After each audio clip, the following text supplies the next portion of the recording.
John Dutton died. Really? What happened? No! You're the fucking Attorney General.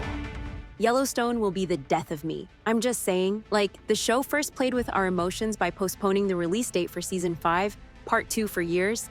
Then it claimed that this season was going to be the last one ever, but still continues to tease Season 6 somehow. And now, 1 week it delivers the best, most badass episode ever, only for it to be followed by an episode that tells nothing and adds nothing to the storyline until the very end. Unfortunately, episode 12 was a complete mess with little to no contribution to the plot, plus a very unnecessary death that broke my heart. The only saving grace is that the last 5 minutes was total badass, hinting at the fact that episode 13 will be absolutely crazy. I mean, it has to be. After all, it is the last episode before the series finale. Or perhaps I should call it the season finale, but more on that later in the video. So, without further ado, let's talk about what will happen next in the series and whether John will find peace in his death or not. Well, first of all, here is good news. As of episode 12, our beloved Rip is back at action. Contrary to what was expected, he spent the entire episode trying to get the ranch back in order. He ordered the selling of all the horses. He prioritized the ranch over everything else. I know a lot of you guys were mad to see him so cool after John's death. A lot of you guys wanted to see him getting onto the revenge process as soon as possible, lash out on people, kicking some ass, and pulling some triggers to solve this murder. I, however, respectfully disagree. Even though I love watching the badass Rip, to me, seeing him focusing on the ranch as soon as he returns and try to put things back into order is much more realistic and relatable. He is responsible from all those people working in the ranch. If they lose the ranch, not only the Dutton legacy will be shuttered, but also a lot of people will be left jobless. Rip knows this. He needs to handle this business first so that he can finally embrace his emotions and get into action. Don't worry though, episode 13 will see him in the full revenge mode as he will get all the updates from Beth and Casey and will lose no time in attacking Jamie. In fact, do not be surprised to see Rip hunting down Jamie's son as well. That's how much rage we will see from him. What do you expected Rip to do next? Let me know in the comments. Now, one of the most unnecessary and heartbreaking plot points of episode 12 was Colby's death. Seriously, what did they want from the guy? It didn't add anything to the storyline. We simply got yet another death at our hands for no reason. I don't know about you guys, but when they confessed their love for each other on the phone with Teeter, I knew something was wrong. And yes, unfortunately, my gut feeling did not fail me yet again. However, I'm still upset that he is gone. And I'm upset that we get so much grieving, mourning, and sadness back to back. I get that Taylor Sheridan wanted to make an emotional season, but to make people get emotional, you don't necessarily drop yet another death scene every 2 seconds. Do you know what I mean? Anyway, in episode 13, after burying Colby, Teeter will declare that she no longer wants to stay in Yellowstone as the memories are too heavy here. So she will go back to the 4-6's ranch and seek job there. Once again, there will be a link to the new spin-off series, 4-6's. Perhaps Teeter would get the leading role for the new show from Jimmy. Who knows? What about Beth?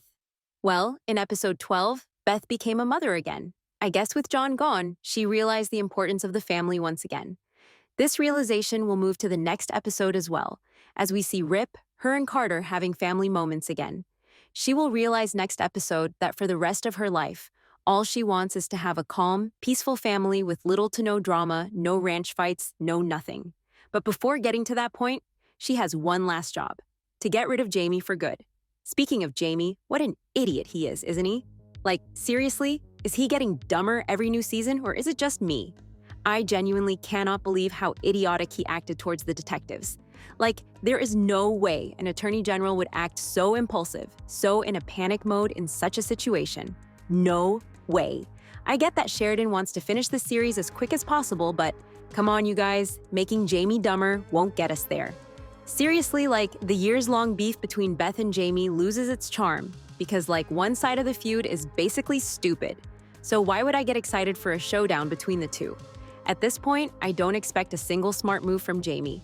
But let me know what you think. The only thing I know is that he will have to give a statement regarding Sarah's murder because he is now a suspect. And yes, this will cause him even more spiraling. So much so that he will seek help in Casey. Of course, we know that Casey is already over him. But do not be surprised to see Casey manipulating Jamie to fall into Beth's hands in episode 13. Now, on to Casey. Once again, he was the only saving grace of the entire episode 12. Like, I don't know what would we do without him this season. He is the only one who actually does something to move the plot forward. And at this point, I only want to watch his scenes, knowing that the rest will be meh at best. Now, the good news is, Casey is still a badass, as he proved that soccer dad that he is not as safe as he might think. He basically pulled a counting coup against him. If you didn't know, counting coup is an Indian tradition in which the warriors intimidate an enemy without killing or hurting them. Now, some of you might question why would he do that? Like, why wouldn't he kill John's killer and give him another chance in life? Well, the answer is surprisingly simple, because he knows that this guy is nothing but a legionnaire. Like, he was hired by someone, and that someone is the real enemy, not this soccer dad. So why would he lose time with him, right? Plus, he knows that after Sarah, the next target of this guy will be Jamie. Now, I know that it sounds like Casey just saved Casey's ass, and for a short period of time, yes, this is true. But in reality, Casey knows that Jamie knows a lot about the family, so he wouldn't risk leaving him at the hands of strangers. Instead, he would prefer to leave him to Beth. We know that Casey just picked his family over the ranch. This means that he decided not to follow John's footsteps. He won't sacrifice his family or even his own life to save the ranch. He won't even kill to take John's revenge. He will leave all the dirty work to Rip and Beth. As I mentioned before, he will manipulate Jamie into falling to Beth's trap, which will bring the end to Jamie. And yes, of course, John's funeral will be the scene that witness all the plotting taking place. Do not be surprised to see episode 13 all taking place in a single setting, aka John's funeral, where we watch everything folding through multiple perspectives. In the end, Jamie will be taken captivity by Rip and Beth. Now, do we actually have only 2 episodes of Yellowstone left? Well, technically, yes. They announced multiple times that the show is ending. So, a part of me believes in them, but Paramount also keeps referring to the finale episode as the season finale, not the series finale. Plus, there were also news circulating a couple months ago that the show was renewed for season 6. I mean, it seems very difficult to wrap the story up in a satisfactory way in just 2 episodes, as episode 12 added nothing to the plot. So it would make much more sense to have a season 6. But also, with Jamie gone, Casey picking family over the ranch, and Beth and Rip wanting to have a peaceful life, I'm not sure how exciting season 6 would be. But let me know what you think. For more weekly updates on Yellowstone, make sure to like and follow.